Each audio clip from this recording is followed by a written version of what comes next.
Dengarkanlah, Israel. Aku ada di sini untuk menerangkan kepada kalian sabda terang, yang tak lagi dapat dilihat atau dimengerti oleh jiwa kalian yang suram. Dengarkanlah, ada banyak tangis di tanah umat Allah, orang-orang lanjut usia menangis mengenang kemuliaan di masa lampau, orang-orang dewasa menangis karena mereka terhimpit di bawahku, anak-anak menangis karena mereka tak memiliki prospek kemuliaan di masa mendatang. Akan tetapi kemuliaan dunia bukan apa-apa dibandingkan kemuliaan yang tak dapat direnggut oleh seorang penindas pun, terkecuali mammon dan kehendak jahat.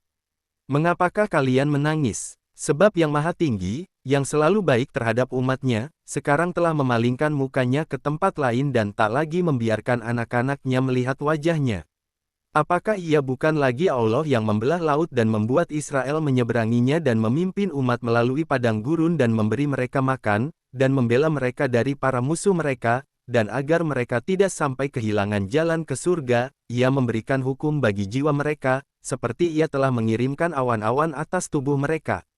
Apakah ia bukan lagi Allah yang membuat manis air dan mengirimkan mana kepada anak-anaknya yang kelelahan? Apakah ia bukan Allah yang menghendaki kalian diam di tanahnya dan membuat suatu persekutuan dengan kalian seperti seorang bapa dengan anak-anaknya? Baik, jadi, mengapakah orang-orang asing telah menyerang kalian? Banyak di antara kalian bergumam, dan padahal bait Allah ada di sini. Tidaklah cukup sekedar memiliki bait Allah dan datang dan berdoa kepada Allah di dalamnya. Bait pertama adalah dalam hati setiap orang dan disitulah doa-doa kudus hendaknya dipanjatkan.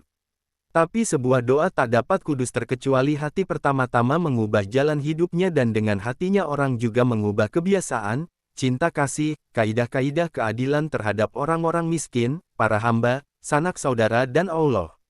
Sekarang lihat, aku melihat orang-orang kaya yang keras hati yang memberikan banyak persembahan kepada bait Allah, namun mereka tak pernah mengatakan kepada seorang miskin, saudara, ini sepotong roti, dan sekeping uang. Ambillah. Dari pribadi ke pribadi, dan jangan sampai bantuanku mematahkan semangatmu sebagaimana persembahanku jangan sampai membuatku sombong. Aku melihat orang-orang yang, dalam doa-doa mereka, mengeluh kepada Tuhan karena ia tidak mendengarkan doa-doa mereka dengan segera, lalu ketika seorang miskin yang malang, kerap kali seorang sanak, mengatakan kepada mereka, "Sudi dengarkanlah aku," mereka menjawab tanpa perasaan, "Tidak. Aku melihat kalian menangis sebab uangmu diperas oleh penguasa kalian. Tapi kemudian kalian memeras darah mereka yang kalian benci dan kalian tidak dikuasai kengerian ketika kalian menumpahkan darah dan mengambil nyawa dari satu tubuh.